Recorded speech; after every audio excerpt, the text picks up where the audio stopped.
In our experiments, we study quantum interference of large molecules, and to do this, we require a few experimental tricks.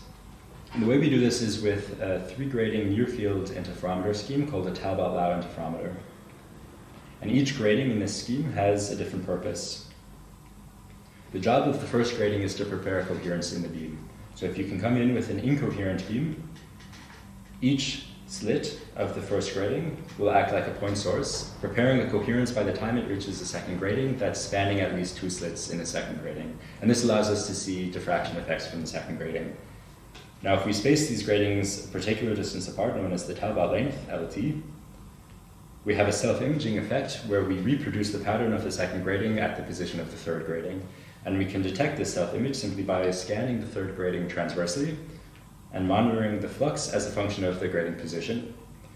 And then we'll see a nice sinusoidal variation in the flux. Now in our experiment, we want this distance to be as large as possible. And the reason for that is due to the definition of the Tapout length, which is the period of the grating squared divided by the de Broglie wavelength lambda. And the de Broglie wavelength is Planck's constant divided by the momentum of the molecule. And so this means that if we want to look at very large, massive molecules, we want to stretch this LT, the distance between the gratings, as much as possible. In our experiment, this is 1 meter between the gratings. And while this is great because it allows us to probe very large masses and de Broglie wavelengths as small as tens of femtometers, it also produces some challenges. And one of these challenges is due to the fact that we're very sensitive now to small perturbations, to small phase shifts.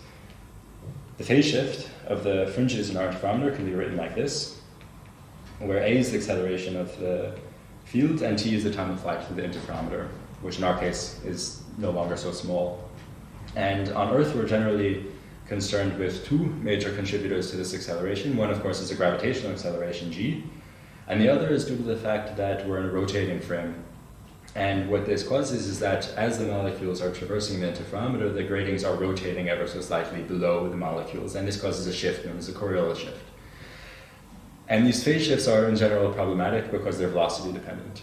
And since we're not working with monochromatic beams, but we have beams with large spreads of velocities, this means that each velocity class will be deflected slightly differently. And this causes overall a reduction of the interference contrast that we can have in our interferometer. So we need some way to combat this velocity dependence of the phase shift. Now, if you imagine a non-rotating Earth, it would be very simple.